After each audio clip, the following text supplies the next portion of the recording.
Irmãos, nós vamos falar uma palavra hoje. Eu digo nós porque eu conto com as orações de vocês, e a palavra que nós profetizamos tão somente ao ruminar daquilo que nós temos ouvido e aquilo que nós temos lido por meio também da Bíblia, do alimento diário, dos livros espirituais, e em comunhão com o obreiro da região dos vales. Eu tive o encargo de dar essa palavra para o Vale do Aço e também para parte da zona da mata, indo até Abre-Campo, porque eu me sinto devedor de vocês, em especial essa micro-região. Nós temos visitado a cada 6 meses, e se o Senhor der graça, semana que vem nós podemos dar outra palavra, alcançando então o Vale do Mucuri, o Vale do Jequitinhonha, Valadares, até Nanuque, e que o Senhor possa continuar abençoando vocês neste momento, onde por um lado nós cremos que vai passar logo, por outro lado, quando nós vemos aí as informações do sistema de saúde, nós vemos que a coisa parece que está ainda se elevando a cada vez mais, mas vamos continuar contando com as misericórdias do Senhor. E enquanto isso, enquanto a gente não pode estar presencialmente, nós devemos então aproveitar as oportunidades e tomar as palavras que temos ouvidos por meio da mídia, e também a leitura íntima na nossa casa, com a nossa família, e até mesmo a leitura individual. Ontem nós ouvimos uma palavra do irmão Esdras, hoje nós ouvimos uma palavra do irmão Pedro às 10h30, cujo título, o sacerdócio de Jesus, sacerdócio de Cristo. E eu já vinha ruminando a palavra durante a semana, e o meu encargo hoje seria falar de Hebreus capítulo 10, e o irmão Pedro justamente hoje tocou também em Hebreus capítulo 10. Eu não necessariamente vou tocar nos pontos que ele tocou, porque aquela mensagem ela é muito profunda com respeito ao sacerdócio, com respeito ali à questão de Melquisedeque, com respeito à questão da antiga aliança e a nova aliança. São pontos ainda que ele mesmo vai ruminar, e nós então precisamos aprender a anotar. Até mesmo essa mensagem de hoje, eu gostaria que vocês anotassem as mensagens. Você provavelmente está confortavelmente no seu sofá, na sua cadeira, alguns tenho certeza até deitado na cama, não tem problema nenhum.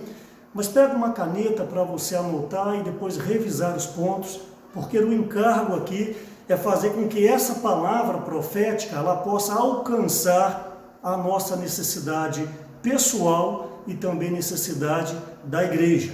Semana passada nós ruminamos bastante aqueles pontos principais com respeito à postura de um ministro, onde esse ministro precisa ser simples, esse ministro precisa ser transparente, e também fugir desse, entre aspas, desse bicho chamado bicho do eu já sei. Isso aí é uma porta fechada para a nossa absorção à palavra. E também falamos sobre crer de fato nas Escrituras. Eu vou tocar um pouquinho sobre isso hoje. E também, por último, eu falei sobre honrar as lideranças. É muito fácil, foi falado também, você proclamar, segundo Crônicas, capítulo 20, versículo 20, a parte A do versículo, onde se refere a crer em Deus.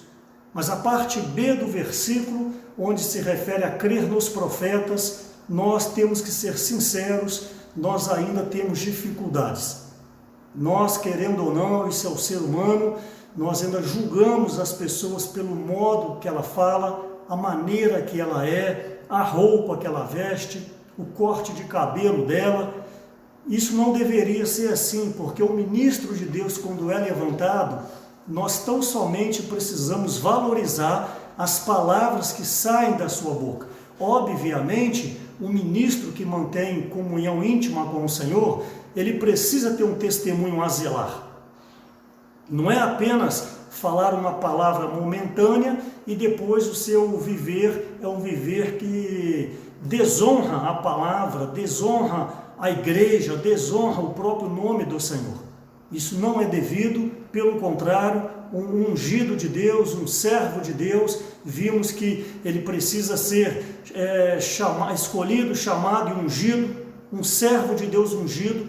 Ele procura dia a dia valorizar o seu testemunho diante das pessoas, porque por meio do nosso testemunho, muitas pessoas poderão ser alcançadas. Então, essa palavra de hoje, ela tem um alvo, obviamente, num aspecto geral, toda a micro-região do Espírito Santo e dos vales, mas especialmente zona da Mata Mineira, que eu tenho tanto carinho pelos irmãos ali, as irmãs de Manhumirim.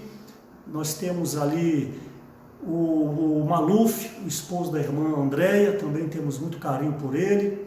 Os irmãos de Martim Soares, Tiago e Ângela, os irmãos de Manhuaçu, que um número bom de irmãos, eu não vou citar um por um, mas concentrar na pessoa do irmão Aerto, que o Senhor possa continuar abençoando a igreja, as famílias ali em Manhuaçu, o Ivan, grande companheiro, e também abre campo, ali o Daniel, o Joselito, não é o Joselito de Valadares, viu? O Joselito de Abre Campo, a Marlene, a Roseli e outros irmãos, e também ali em Simonésia, nós temos ali a família do Enaldo, a família do Denilson, e também outros que eu ainda não conheço, e também em Caratinga, os nossos irmãos Paulo, tem 2 Paulos lá e outros mais.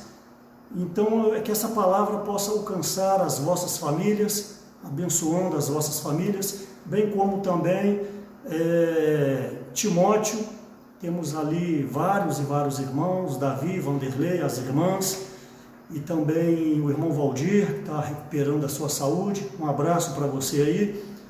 E também em Ipatinga, o irmão Gerson, sua esposinha Dani, o irmão Procópio, o Nestor, os demais irmãos e irmãs, e também Coronel Fabriciano, irmão João, irmão Mauro, e todos os demais irmãos que fazem parte da igreja ali em Coronel Fabriciano. Quero mandar um abraço especial para o irmão, meu amigo Sebastião, o esposo da irmã Jane, que o Senhor possa alcançá-lo também com toda sorte de bênção espiritual. Então, para hoje, eu gostaria, como eu disse, ruminar um pouco de Hebreus também, capítulo 10, em especial o versículo 20. Eu gostaria de ler com vocês Hebreus capítulo 10, versículo 20, onde nós temos o seguinte. Eu vou ler o 19 e o 20. Tendo, pois, irmãos, intrepidez para entrar no Santo dos Santos, pelo sangue de Jesus, pelo novo e vivo caminho que ele nos consagrou pelo véu, isto é, pela sua carne. O irmão Pedro hoje tocou levemente nesse versículo, ele mesmo disse, faltou-lhe tempo, mas essa palavra ela é muito profunda, esse versículo 20. O 19 nos encoraja a entrar, e o versículo 20, pelo novo e vivo caminho que ele, Cristo Jesus, nos consagrou pelo véu, isto é, pela sua carne. Então, se essa mensagem tem um tema, eu gostaria de falar o novo e vivo caminho que ele nos consagrou pelo véu. O novo e vivo caminho que ele nos consagrou pelo véu. Ele, Jesus, obviamente. Eu ainda não posso deixar de tocar na questão da transição da antiga aliança para a nova aliança. Já é a terceira mensagem que eu toco nesse assunto, nessa introdução, porque ela precisa ficar bem clara para nós, porque se não há uma transição adequada, mesmo nós cristãos neotestamentários, cristãos do Novo Testamento, que não vivemos na antiga aliança, mas os costumes podem nos impedir de tocar nessa nova aliança, cuja base é o Espírito. Vimos semana passada. Então essa transição foi falado para nós já anteriormente, ela não foi fácil porque você precisa abrir mão de uma cultura, você precisa abrir mão de uma maneira, você precisa abrir mão da sua maneira de pensar, ou daquela batida que você vinha vivendo, e de repente chega o momento da nova aliança. Então toda transição, eu bati bem sobre isso, toda transição não é fácil. Na sua empresa mesmo, quando troca o gerente, na sua escola, quando troca o diretor, não é fácil a transição. Então os judeus, em especial os fariseus e os saduceus, e também os herodianos, eles tiveram muita dificuldade para poder receber o falar do Senhor Jesus. Isso desde já João Batista. João Batista vinha pregando o batismo de arrependimento como precursor do Senhor Jesus, e ele não foi recebido. Por quê? Porque a transição, como eu acabei de falar, não é fácil. O grande problema é que, na teoria, na letra, os judeus, eles se apegavam ao falar de Moisés. E não estava errado, porque a referência deles era Moisés, e diga-se de passagem, Moisés foi o servo levantado por Deus. O homem que falava face a face, boca a boca com Deus. Nunca houve outro como Moisés. E nós não estamos aqui argumentando, não estamos aqui rebaixando o ministério de Moisés. Eu não tenho tempo para detalhar tudo, mas diga-se de passagem que o primeiro ministro da antiga aliança foi Moisés. Isso a partir de Êxodo capítulo 19. Vimos em mensagens anteriores que um ministério é para um povo. O ministério não é para uma família, o ministério não é para uma pessoa. Sim, existem vários ministérios individuais que Deus dá, mas esses ministérios precisam ser colocados, agregados, inseridos no ministério, que é o ministério da edificação do corpo de Cristo, o ministério da edificação da igreja, que é o ministério do Espírito e da vida. O grande problema é que alguns ganham o ministério, por quê? Porque desenvolveu os seus dons por meio da graça. Deus então deu a eles o ministério e agora eles começam a edificar uma torre particular. É por isso que há tantas divisões no meio do cristianismo. E a divisão, ela enfraquece a palavra de Deus, não no intuito do lado de Deus, mas no aspecto da prática, porque você vai falar do evangelho, ele está desacreditado. Por quê? Porque há muitas vertentes.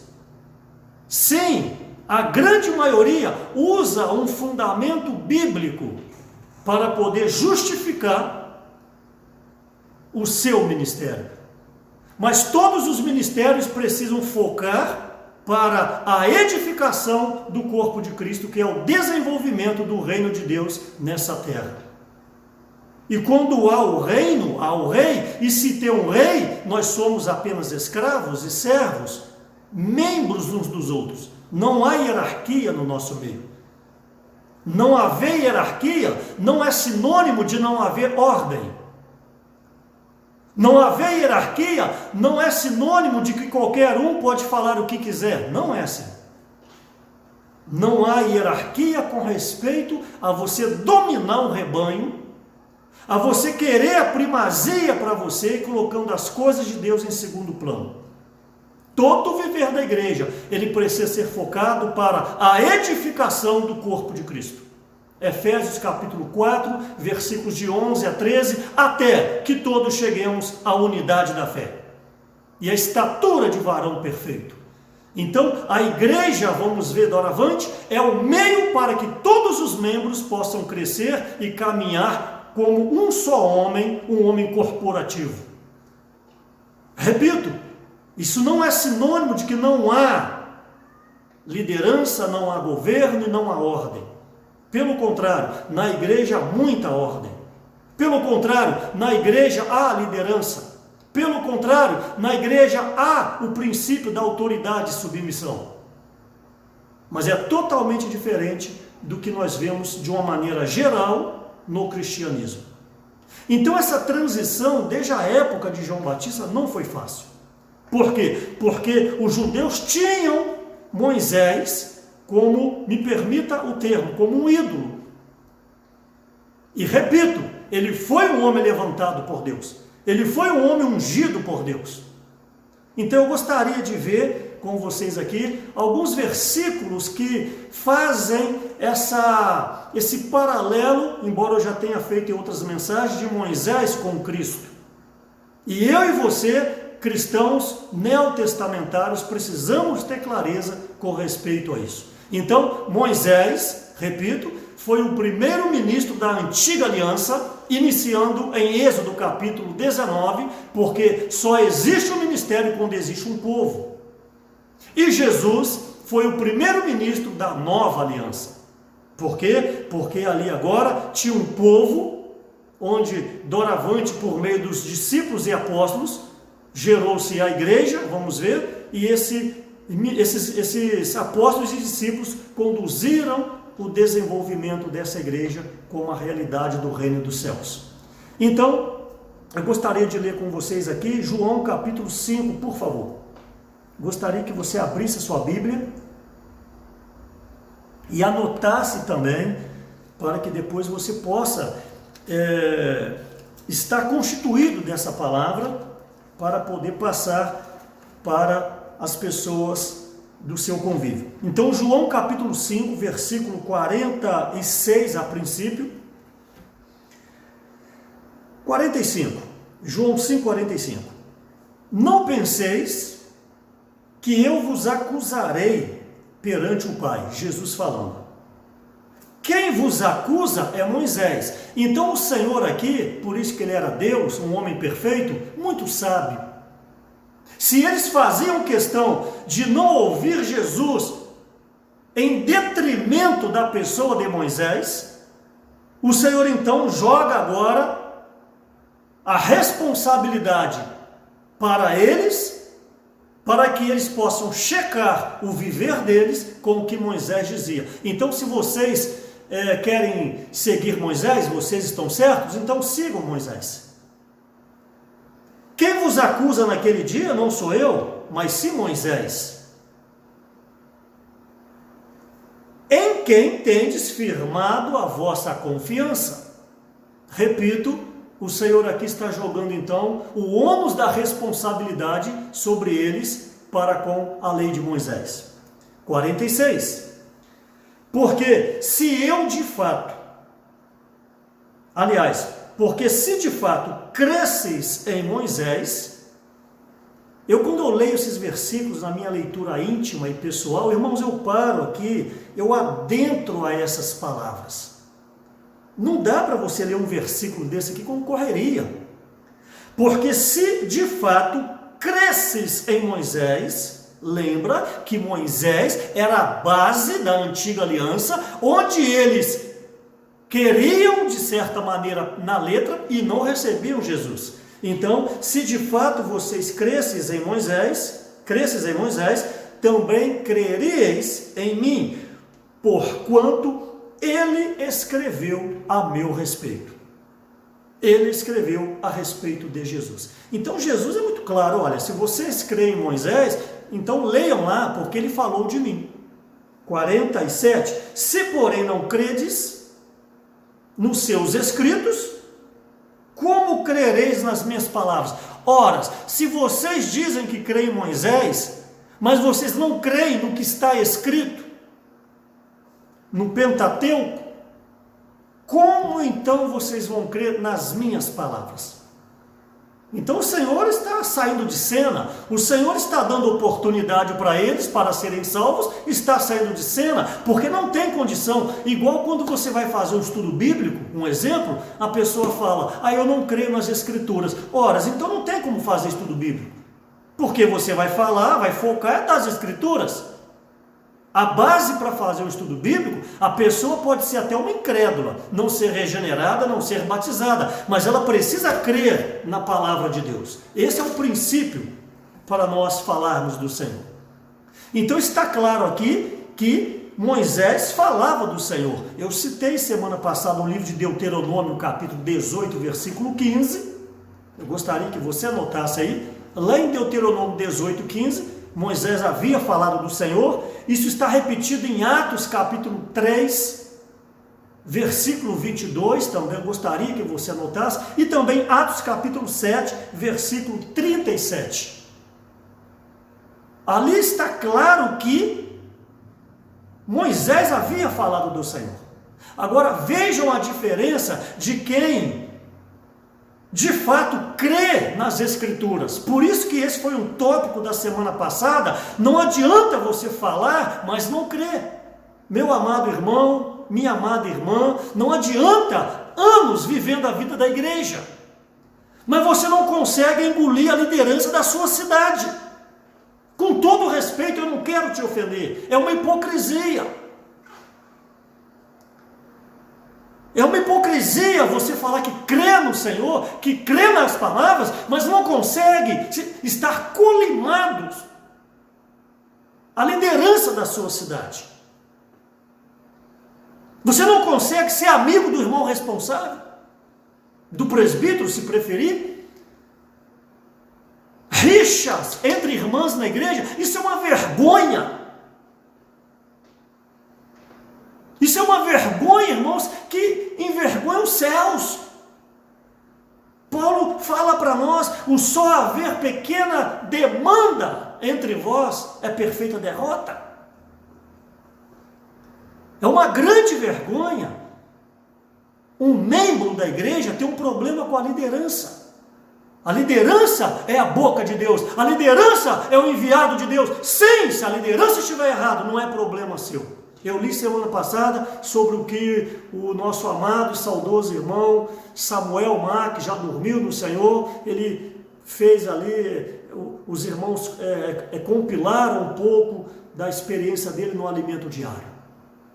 Com respeito a ofertas, com respeito a outros itens, ele preferia ser um bobo e confiar nos irmãos, porque no tribunal ele vai ser livre, e esse irmão que estava enganando vai ser julgado. Então não se preocupa em dar sua opinião, não se preocupa em ficar falando não concordo, não vai dar certo. Você não foi chamado para concordar, você não foi chamado para opinar. Eu não estou dizendo que numa vida normal da igreja, debaixo da harmonia, da comunhão, que não haja as opiniões, os pontos de vista. Isso existe, porque somos seres humanos. Eu estou dizendo você pontuar o seu pensamento para causar problema na igreja. Então eu rogo a vocês, toda picuinha, todo problema, lança por terra, para que naquele dia eu e você não fiquemos fora do reino por causa de uma manifestação da vida da alma. Chega, irmãos, não há tempo mais de ficar com problema na vida da igreja. Em nome de Jesus. Mas teve uma pessoa que ouviu o falar do Senhor e se recordou da palavra de Moisés. E essa pessoa se chama Filipe. Não é Felipe, é Filipe. Eu gostaria de ler em João capítulo 1, por favor. João capítulo 1, versículo 45. Olha o que é crer na palavra. João capítulo 1, versículo 45 diz: Filipe encontrou a Natanael e disse-lhe: achamos aquele de quem Moisés escreveu na lei, Jesus é o Senhor. Achamos aquele de quem Moisés escreveu na lei. Então essa é a postura de um ministro da nova aliança. Você lê, você se constitui, mas quando a palavra chega, você será. Então nós precisamos tomar aqui o princípio de Filipe. Filipe não era qualquer pessoa, Filipe era alguém que servia na igreja, me permita aplicar. Filipe, ele servia no serviço de recepção, Filipe servia no serviço de criança, Filipe servia na cozinha, no serviço de inscrição. Você, meu amado irmão, você, minha amada irmã que serve na igreja, deixa eu lhe fazer uma pergunta. Você serve por servir ou você tem apreço, encargo e disposição para servir, para que o seu serviço coopere com a edificação da igreja? Por exemplo, você que é da recepção, você é alguém que cumpre escala, chega lá e fica em pé e acaba a reunião, vai embora, mas aquele serviço não agregou o Cristo na sua fé. Qual é a motivação? O porquê que você serve? Você serve para quê? É a pergunta que eu faço. Todo serviço precisa somar com a edificação do corpo de Cristo. As irmãs que estão cuidando das crianças, elas não estão lá para calar as crianças. Elas não estão lá para passar o tempo para as crianças não importunarem os pais e a reunião. Não. Essas irmãs estão ali, ou irmãos, é para infundir, colocar, inserir Cristo dentro dessa criança, para que na adolescência ela venha a crer e receber o Senhor Jesus. Você que está na recepção, que serve na recepção, você está ali muitas vezes no seu celular, no seu WhatsApp, os irmãos entram e você nem vê os irmãos entrando. Não, você está ali é para desejar uma boa reunião, uma boa noite, que Deus te abençoe, bom desfrute, e você está ali também intercedendo pelo serviço de música, você está ali intercedendo pela palavra. Irmãos, temos que mudar nossa mente. Nós que servimos a obra do Senhor, os obreiros que estão ouvindo essa palavra, você é obreiro para quê? Para ganhar uma plaquinha de acrílico, obreiro? Para quê? Para numa conferência ter prioridade na fila, entrar na frente? Porque muitas conferências, os obreiros são convidados a entrar na fila primeiro, para poder almoçar primeiro ou jantar, para a gente ter um tempo de comunhão. Para que você é obreiro? Para entrar na frente da fila? Para que você é obreiro? Para visitar as igrejas de uma maneira aleatória? Não! Você é obreiro, você tem responsabilidade sobre as igrejas. Você precisa interceder nominalmente. Você precisa conhecer as lideranças, o nome das esposas, o nome dos filhos. Você precisa ter um contato, pelo menos quinzenal, apacentando as igrejas. Essa é a função de um obreiro. Vai ver a vida de Paulo. A preocupação de Paulo era com todas as igrejas. E eu posso falar para vocês, eu tenho essa preocupação. Eu sei que eu vou prestar contas diante do tribunal das 28, 29 igrejas que o Senhor confiou para que eu possa gerenciá-lo. Então nós precisamos, como Filipe, crer na palavra. É um ponto que eu quero bater muito ainda. Não adianta você falar que foi em conferência, que ouviu mensagem, que leu o alimento diário. Qual é o resultado? O que tem produzido na sua vida familiar, na sua vida conjugal, na sua vida social? O que tem produzido essa palavra? Para Filipe, quando ele viu Jesus, ele lembrou-se da palavra e falou: achamos aquele de quem Moisés escreveu e falou, Jesus é o Senhor. Então, essa transição não foi fácil, porque eles estavam focados na maneira. A maneira da igreja hoje, 2020, não é a mesma de 1992, quando eu comecei a reunir. Totalmente diferente. Aqui em 2 Coríntios, eu já falei 30 minutos e não saí da introdução. Ó Senhor Jesus. Ó Senhor Jesus. Mas eu não tenho pretensão de falar os pontos todos que o Senhor colocou no meu coração essa noite. 2 Coríntios, capítulo 3, por favor. O versículo 14 em diante. 2 Coríntios, capítulo 3, versículo 14.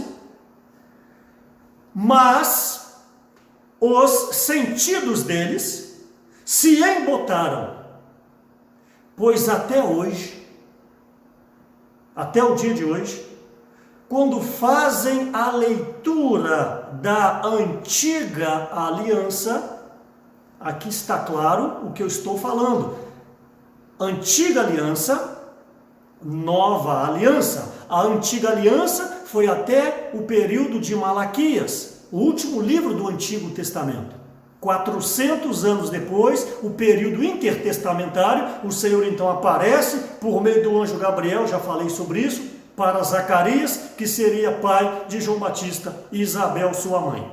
Então, vindo Jesus, começa então o ministério da nova aliança. O ministério da antiga aliança, a base era o sangue de animais, de bode, de novilho, de pomba. O ministério da nova aliança, a base é o sangue do cordeiro. Pedro tocou muito hoje com respeito ao sangue de bodes, que não apagava, mas cobria os pecados. Ficou muito claro na mensagem hoje. Mas o sangue de Jesus não só cobre, mas apaga, e o Senhor esquece, é o que está no livro de Hebreus. Por isso que todo pecado, não importa o que você cometeu no passado, se arrependa agora em nome de Jesus. Agora mesmo, o problema que você tem com algum irmão, o problema que você tem com alguma liderança, o problema que você tem com alguma irmã, agora mesmo peça perdão ao Senhor e Ele vai te perdoar. Mas na primeira oportunidade que tiver com este irmão ou com essa irmã, também peça perdão a ela, e o Senhor perdoa, apaga, e aí nós prosseguiremos para o reino. Então, até hoje, quando é lida a antiga aliança, o mesmo véu permanece, não lhes sendo revelado que em Cristo é removido. Irmãos, tudo é em Cristo. Antes de Cristo era a antiga aliança, era uma maneira. Em Cristo, com a vinda de Jesus, é a nova aliança, é outra maneira. Os princípios permanecem, mas as maneiras mudaram. Então não adianta você ficar pensando, antigamente que era bom. Não, mesmo na nova aliança as coisas são dinâmicas. O princípio permanece. Versículo 15. Mas até hoje, quando é lido Moisés. O que é essa referência quando é lido Moisés? Quer dizer, o Antigo Testamento, o Pentateuco, os 5 primeiros livros. Então, quando é lido Moisés, quando é lido o Pentateuco, o véu está posto sobre o coração deles. Quando, porém, algum deles se converte ao Senhor, o véu lhe é retirado. Então eu vou falar um pouquinho hoje sobre a questão do véu, ok? Então essa introdução é para mostrar para vocês que não é fácil você mudar a sua maneira. Você, quando veio para a vida da igreja, você já tinha seus 20 anos, 25, para alguns 30, para alguns mais de 50. Não é fácil você mudar a maneira. Eu costumo falar ali em Vila Velha o seguinte, e as igrejas que eu passo. Isso não é regra, mas é uma experiência. Em especial homem, o varão, sexo masculino. É difícil você ajudar um varão com mais de 30 anos. Repito, não é regra. É só as experiências que nós vemos. Mudar uma pessoa com mais de 30 anos é difícil porque ele acha que ele já sabe. 30 anos é uma idade madura. 30 anos é uma idade que já tem alguma experiência. Então isso aí impede de determinadas pessoas, não generalizo, por favor, mas impede que algumas pessoas recebam ajuda. Então, você que tem mais de 30 anos, e também você, minha irmã, está com mais de 30 anos, você é muito difícil, minha irmã. Você não consegue receber ajuda da liderança muitas vezes. Você passa por problemas, pede ajuda, os irmãos te ajudam, te orientam, e daqui a pouco você volta a fazer o que você vinha fazendo. Então o que os irmãos vão fazer? Abre mão, deixa você ter a sua experiência. Mas o mais belo na igreja é uma pessoa simples, esvaziada e humilde que busca ajuda. Nós, irmãos, já temos uma idade considerável. Mais 10 anos, mais ou menos, eu sou um idoso. Eu não sei se consegue carteirinha com 60 anos ou 65, eu nem sei. Mas daqui a uma década, Eu não vou ter mais a mesma disposição, talvez, se o Senhor não voltar e se eu não partir, eu não vou ter mais a mesma disposição que eu tenho hoje para servir o Senhor. Então vamos aproveitar o tempo hoje. Por exemplo, nosso amado Reinaldo dormiu no Senhor, se não me falha a memória, com 63 anos. Quem aproveitou os princípios, os ensinamentos, as ajudas, aproveitou. Quem não aproveitou, o irmão passou. Eu, particularmente, andei com ele 19 anos. Não são 19 dias, não são 19 meses, são 19 anos. Eu aprendi muito com ele. Então vamos aproveitar os irmãos. Aproveite o irmão da sua localidade. Aproveite a liderança da sua localidade. Se esvazia, para que o Senhor possa continuar abençoando a você e a igreja. Então, nós vemos aqui que havia esse resquício no coração deles com respeito a essa transição. Bom, então Jesus, para poder avançar, ele foi esse ministro, o primeiro ministro da nova aliança. Começou o novo tempo, a nova maneira, mas, observem, Jesus, em momento algum, transgrediu a lei de Moisés. Pelo contrário, ele, algumas oportunidades, praticou e depois estabeleceu a realidade. Colossenses 2,16, tudo é sombra, só o Senhor é a realidade.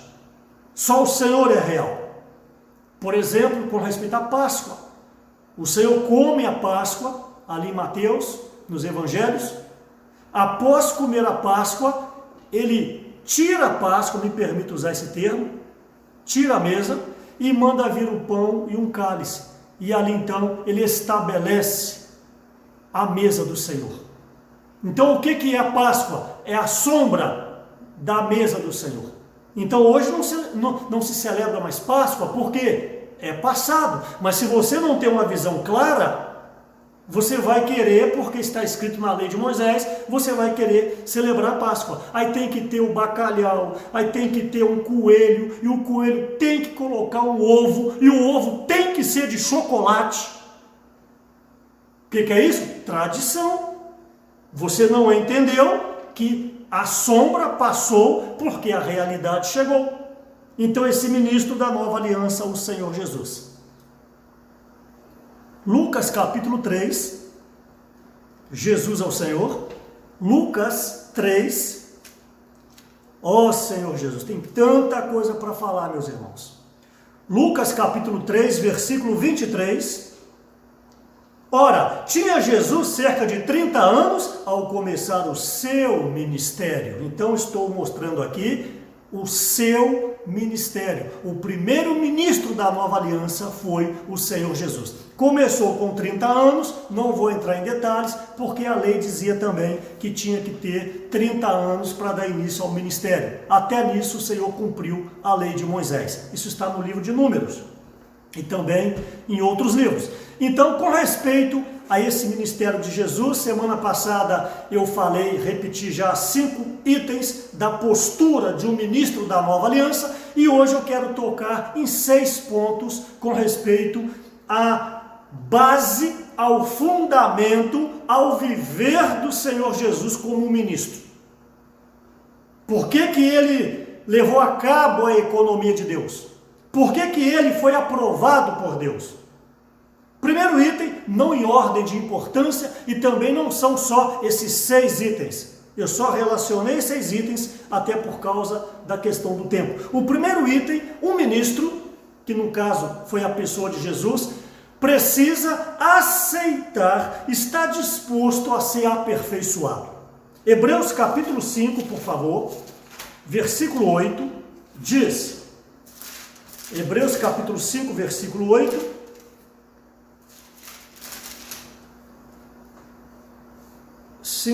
embora sendo filho, aprendeu a obediência pelas coisas que sofreu, e tendo sido aperfeiçoado, se tornou o autor da salvação eterna para todos os que lhe obedecem. Então, aqui mostra que Jesus foi um homem que desde o princípio ele aceitou ser aperfeiçoado. O interior dele estava o Espírito Santo, Mateus 1,18, que era filho de Deus. Mas o homem, a carne, o corpo, nascido de Maria, vou falar daqui a pouco também, ainda precisava ser aperfeiçoado. Por quê? Porque era um homem nascido da carne. Então, trazia a corrupção no seu corpo. Preste atenção, não havia pecado em Jesus. Jesus nunca pecou, mas o seu corpo nascido de Maria, ele precisava ainda ser glorificado. Por isso que o tempo foi passando e ele foi se envelhecendo. Então, primeiro item do ministério de Jesus, aceitar a ser aperfeiçoado. Eu agora passo para você. Você, na sua localidade, você aceita ser aperfeiçoado? Você aceita quando uma liderança chega perto de você, um líder de grupo familiar chega perto de você e te dá uma instrução? Por exemplo, eu coordeno a questão da palavra em Vila Velha.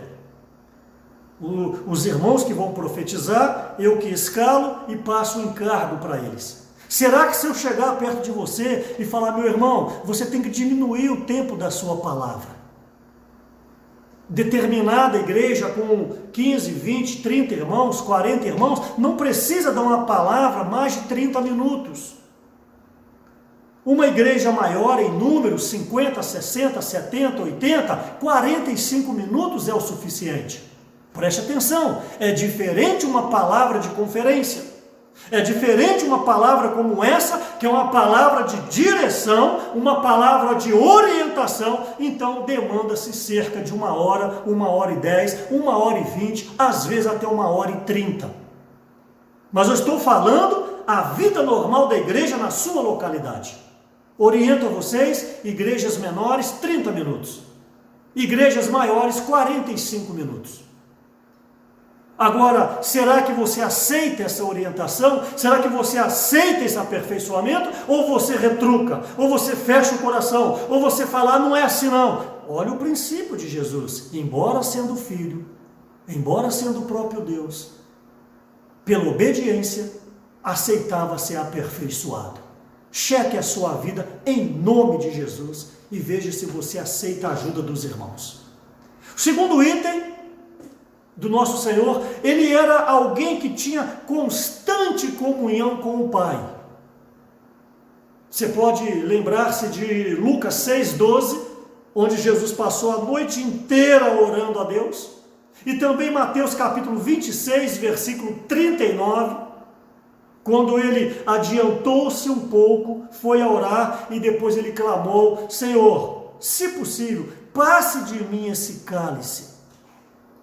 O Senhor, então, era alguém que tinha constante comunhão com Deus. O ministro da nova aliança, ele precisa, eu vou mexer com você agora, ele precisa amar a leitura.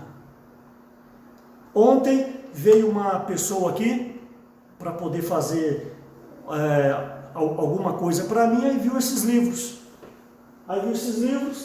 Eu falei, aqui eu tenho cerca de 1.300 livros. Ele falou, você sabe quantos livros que eu li na minha vida? Ele perguntou. Eu falei, quantos? Ele falou assim, no máximo 2. Na vida dele, já tem 40 anos. Mas vamos passar para nós, que a vida da igreja é regida por leitura. Meu amado irmão, minha amada irmã, quem lê, vê. Apocalipse capítulo 1, bem-aventurados que leem. Então, se você ainda não gosta de leitura, lamento te dizer, você não tem uma visão clara da obra de Deus. Não basta só ouvir. Para o iletrado, tudo bem. Com todo respeito, para o cego, tudo bem. Mas para você que Deus lhe deu as faculdades todas em dia, funcionando, você tem que colocar o seu coração para a leitura. Peça a Deus e Ele lhe dará o desejo.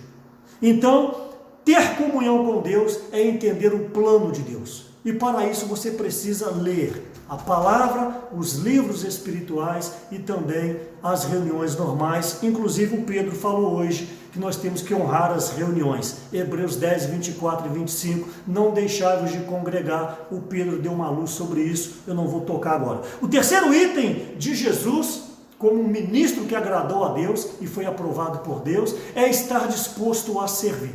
Por exemplo, o livro de João, capítulo 5, versículo 17, o Senhor falou: meu Pai trabalha até agora e eu também trabalho.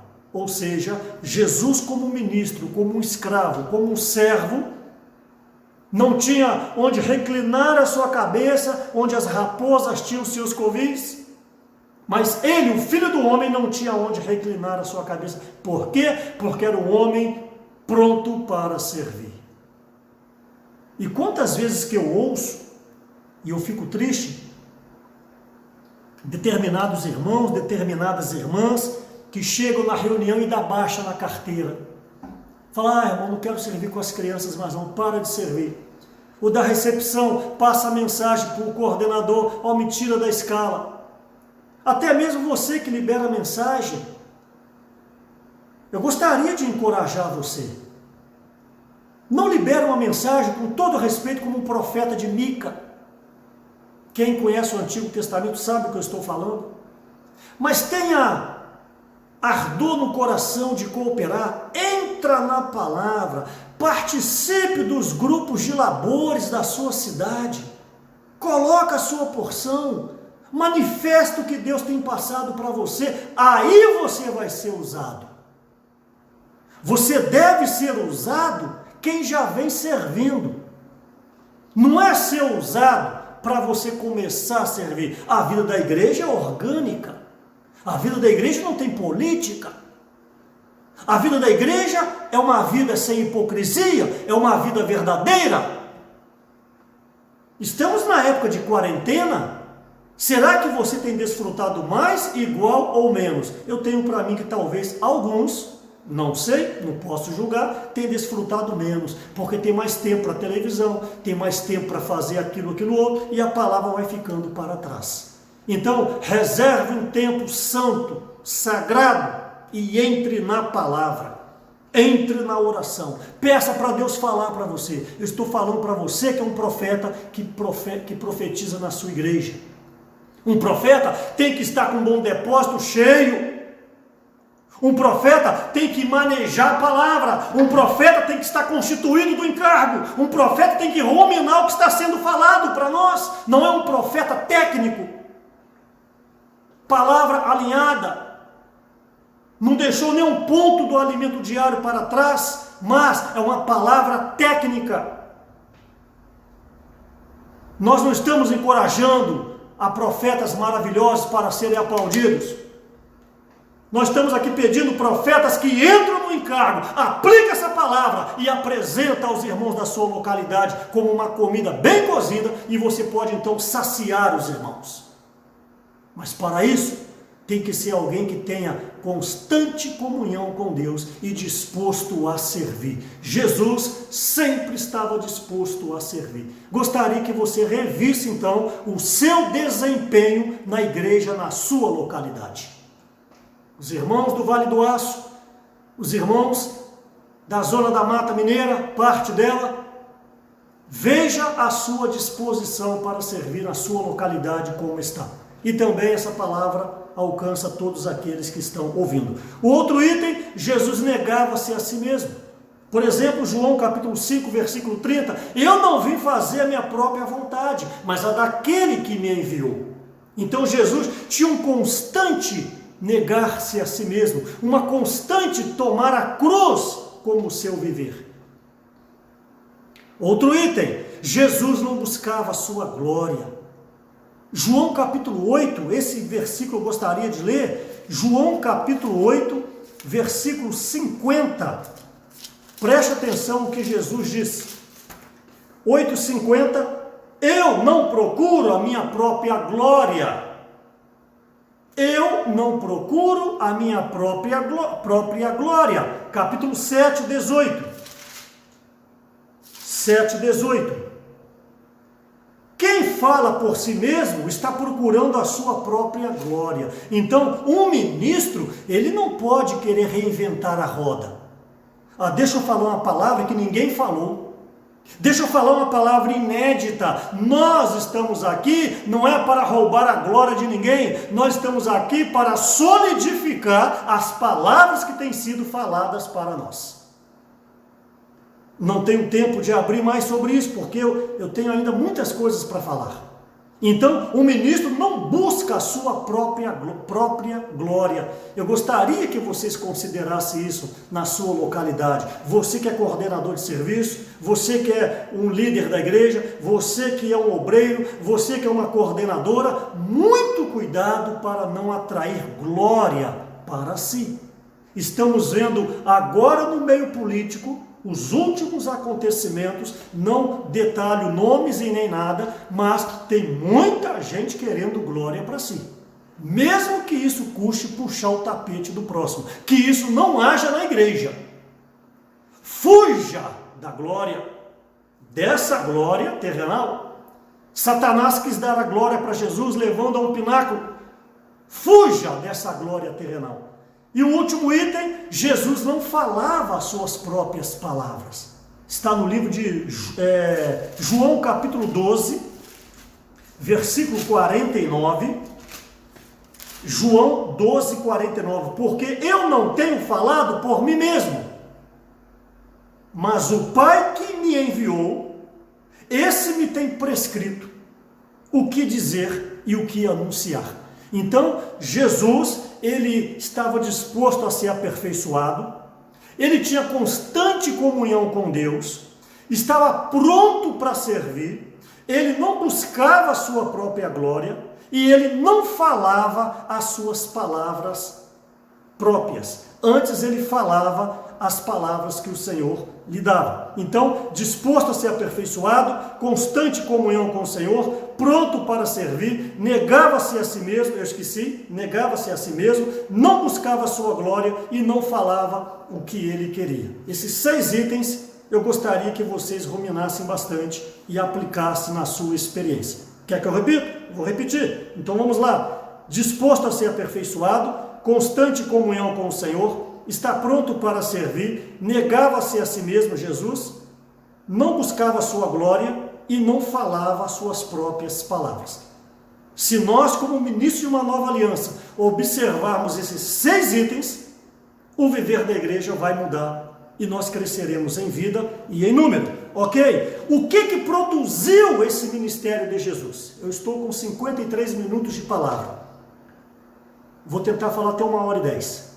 O que produziu esse ministério de Jesus? Vale lembrar que o ministério não é um amontoado de doutrinas. O ministério é o viver do ministro. Se não tem ministro, o ministério é morto.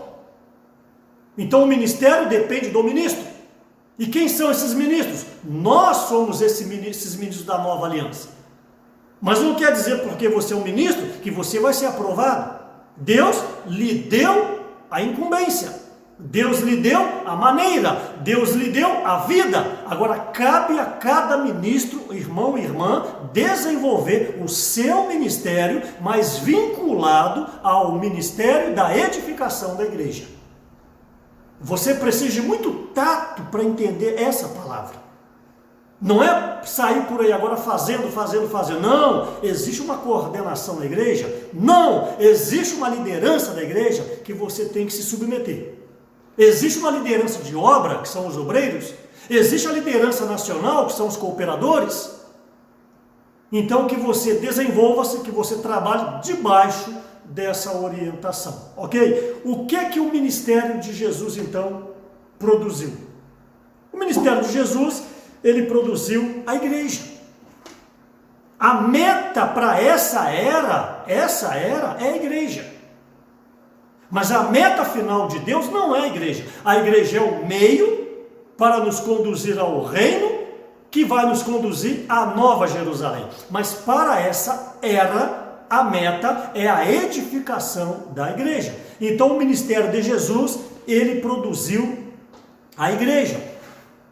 Ele falou sobre isso em Mateus 16. Essa igreja, eu gostaria que vocês também prestassem muita atenção. Lembre-se que de Gênesis a Apocalipse há uma linha que mantém a unidade e a coerência.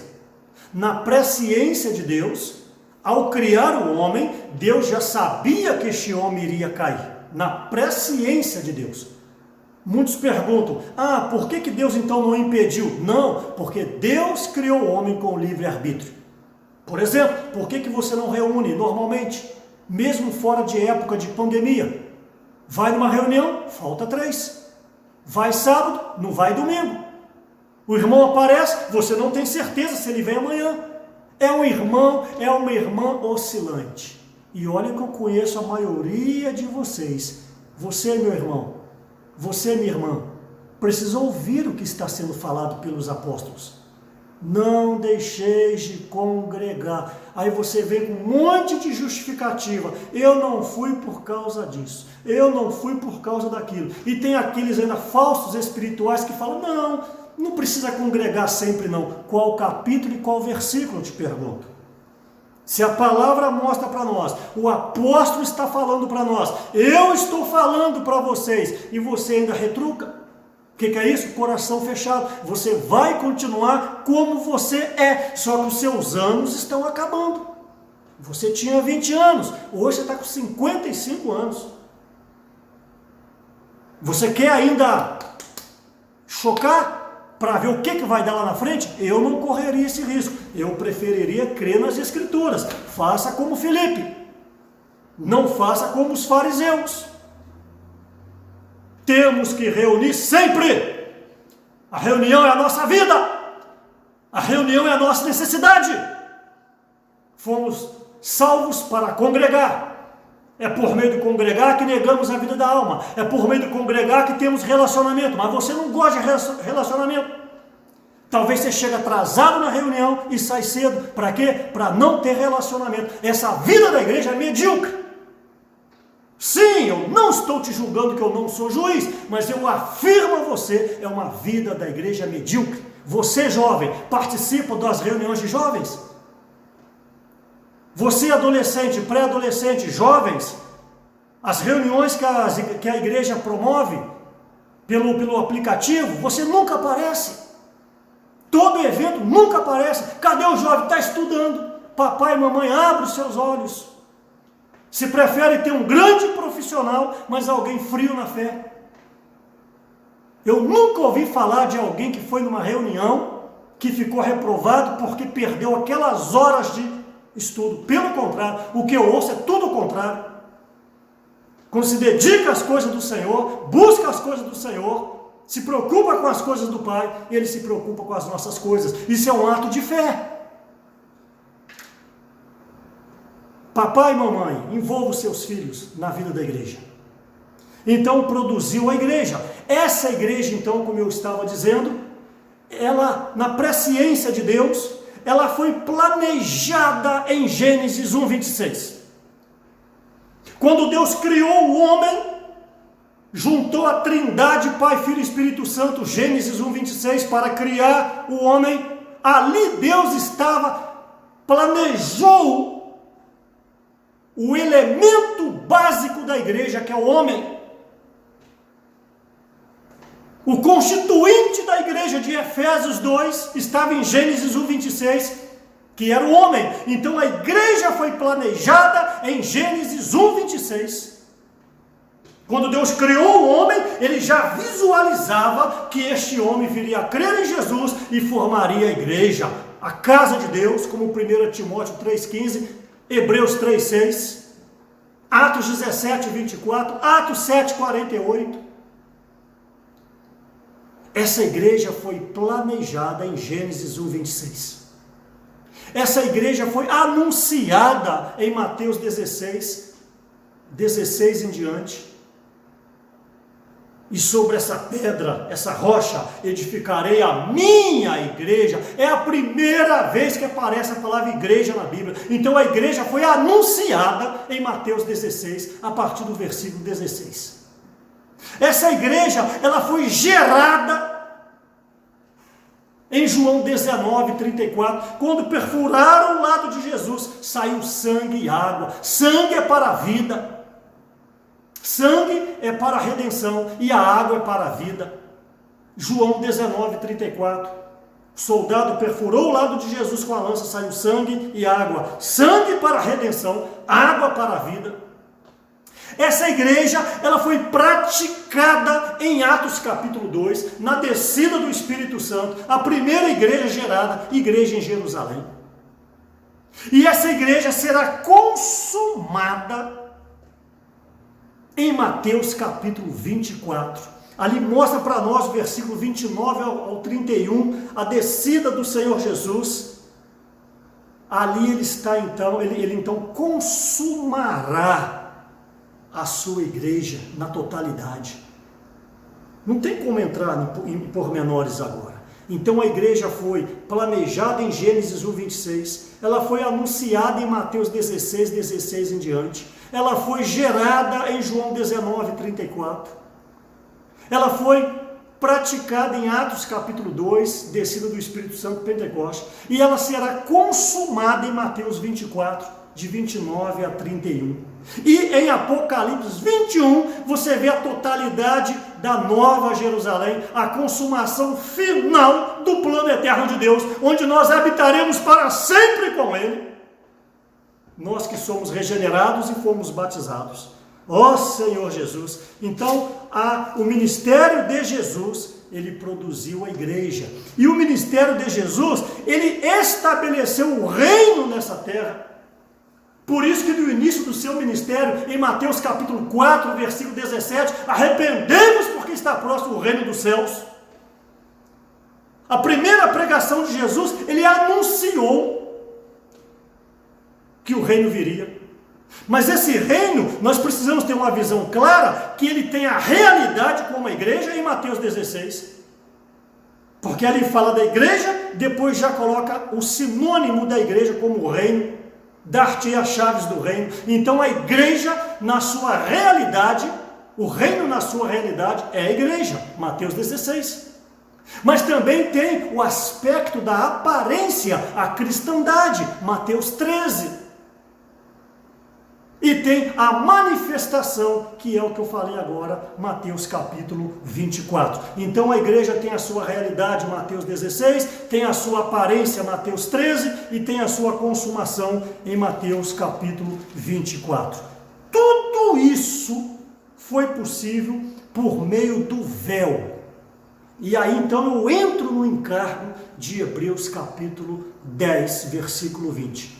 Toda essa obra de Jesus foi por meio do véu. Vale lembrar que na ressurreição, tudo isso foi consumado, como nós já vimos em mensagens anteriores. Então, tudo por meio do véu. O que vem a ser esse véu? Eu não tenho tempo de ler, mas eu gostaria que você anotasse Êxodo capítulo 26. Êxodo capítulo 26, versículo 31 a 35. Ali detalha a questão do tabernáculo e que do santo lugar, vocês conhecem isso, para o santo dos santos existia um véu. Então, todos os sacerdotes da casa de Arão, todos os dias, eles entravam no santo lugar para poder cuidar do candelabro, da mesa dos pães e do altar de incenso. Todos os dias de manhã e de tarde existia o turno. Por isso que Zacarias, pai de João Batista, quando o anjo Gabriel veio, ele estava num desses turnos. Viu como que é interessante entender a Bíblia? Então todos os dias os sacerdotes entravam, e Arão poderia entrar todos os dias no santo lugar. Mas para adentrar o santo dos santos tinha um véu, como se fosse, aqui eu tenho uma cortina, é como se fosse esse véu. Então, aqui ficava os sacerdotes e Arão. Uma vez por ano, Arão entrava no Santo dos Santos, uma vez por ano, ou Moisés a qualquer hora, mas tinha que passar pelo véu, e o sumo sacerdote Arão não poderia entrar sem sangue. Eu não tenho tempo para detalhar isso. Hebreus é muito profundo nisso, Êxodo é muito profundo nisso. Então, por que fala pelo véu? Que eu falei que a obra de Jesus foi por meio do véu. Eu gostaria, por favor, que vocês lessem comigo Mateus primeiro, capítulo 27.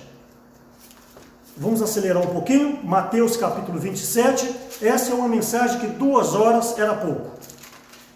Mateus capítulo 27, versículo 51. Preste atenção.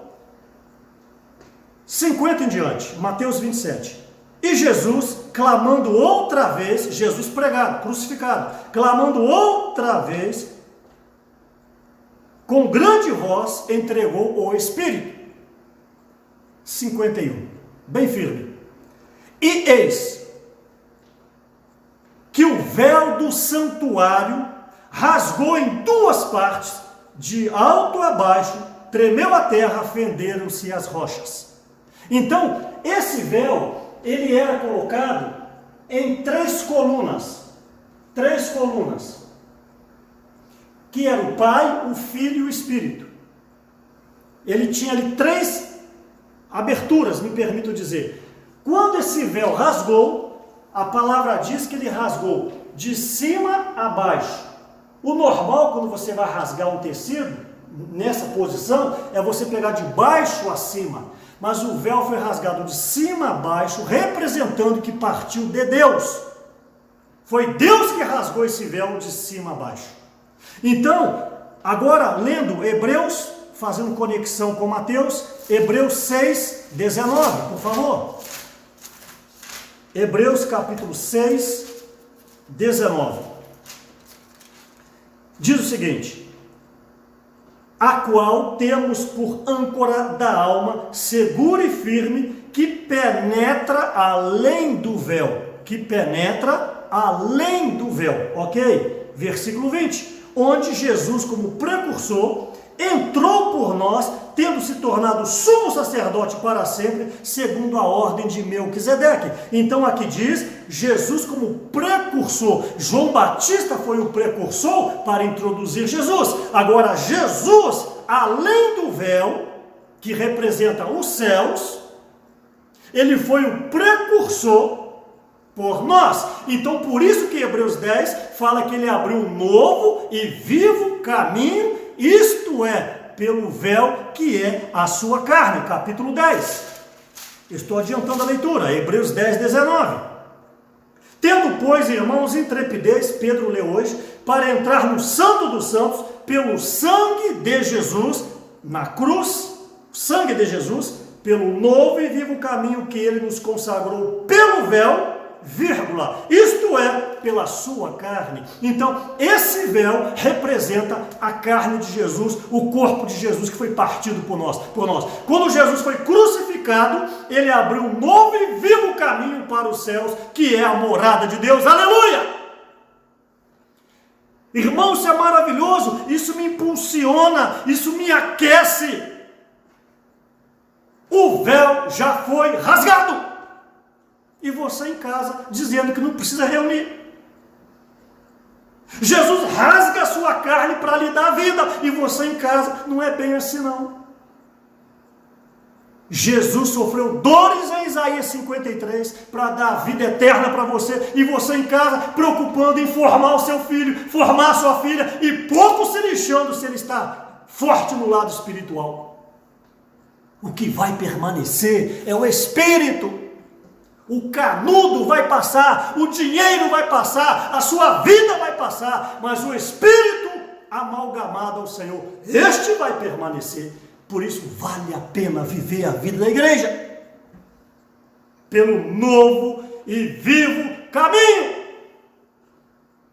Então esse véu do santuário, quando Jesus foi crucificado, ele foi rasgado de baixo a cima, dizendo que o Senhor abriu um novo e vivo caminho para os céus. Isso é fabuloso. Nós já vimos isso recentemente, que isso ocorreu na ressurreição de Atos 13, 33. Tu és meu filho, eu hoje te gerei. Como hoje? Se já era filho de Deus. Lembra no início da mensagem que eu falei que o Espírito, o que estava dentro do homem Jesus, era filho de Deus? Mateus 1,18, o que entrou em Maria. Mas o corpo de Jesus, carne, não era filho de Deus, era filho de Maria. E a palavra diz que carne e sangue não herdam o reino dos céus. Então, o viver de Jesus como alguém aperfeiçoado, como alguém com constante comunhão, como alguém pronto para servir, como alguém que negava-se a si mesmo, como alguém que não buscava a sua glória, como alguém que não falava as suas próprias palavras, teve um viver ilibado, um ministro de uma nova aliança. Então, na ressurreição, teve um silêncio. Na morte teve um silêncio. Será que Deus aceitou? 3 dias depois, Jesus é o Senhor. Jesus reaparece, Ele ressuscita. O que é ressurreição? Ressurreição é a prova que Deus deu que a obra do ministro da nova aliança, Jesus, foi aceita. Então agora, Jesus foi assunto aos céus. Pela primeira vez. Agora você entende a palavra precursor. João Batista veio para preparar o caminho para Jesus. Agora Jesus entra nos céus como precursor para abrir o caminho para nós. Por isso que Paulo fala, levando em conta que ele escreveu Hebreus, ter intrepidez para adentrar o reino, os céus, pelo novo e vivo caminho que ele nos consagrou pelo véu, vírgula, isto é, a sua carne. Então agora Jesus foi, João fala isso, volta como consolador. Mas ele havia dito antes o seguinte, antes de ir, ele falou, eu preciso ir para preparar lugar para vocês. Aí o alimento diário dessa semana, na quinta-feira, eu não vou ler por causa do tempo, na página 65, fala sobre isso, que este lugar que Jesus foi preparar é o próprio Pai. O Pai é esse lugar. O Pai é a glória. Jesus então, João 17, 4 e 5, ele foi glorificado. E agora esse caminho foi aberto para nós e nós então podemos adentrar a essa glória. Jesus, ele como primogênito de Deus, em João 3,16, porque Deus amou o mundo de tal maneira que deu seu Filho unigênito. Essa palavra unigênito em João 3,16 é monogenes, que quer dizer, eu anotei aqui, incomparável, não nascido no tempo, que tem a mesma essência. Então João 3,16, Deus amou o mundo de tal maneira que deu o seu Filho unigênito. Esse unigênito então é o que? Monogenes, incomparável, não nascido no tempo e que tem a mesma essência. Agora, Colossenses 1,15, o primogênito, está escrito lá, já no grego é prototokos, que quer dizer preeminência, ou o primeiro em série. Isso não te encoraja? Aleluia! Quem é Jesus? O primeiro em série. Então o primogênito de João 3,16 é aquele filho que estava com o pai. O primogênito de Colossenses 1,15 é o primogênito que entrou aos céus por meio do véu e agora é como se fosse o primeiro de uma série, e essa série você está incluído. Então, como ministro, encerrando, como ministro de uma nova aliança, nós precisamos entender que este lugar é o próprio Pai. O Pai é o lugar que o Senhor foi preparar para nós, e nós, se praticarmos essa palavra, nós então seremos dignos de entrarmos na morada do Senhor. Irmãos, o véu já foi rasgado. Aqueça o seu interior.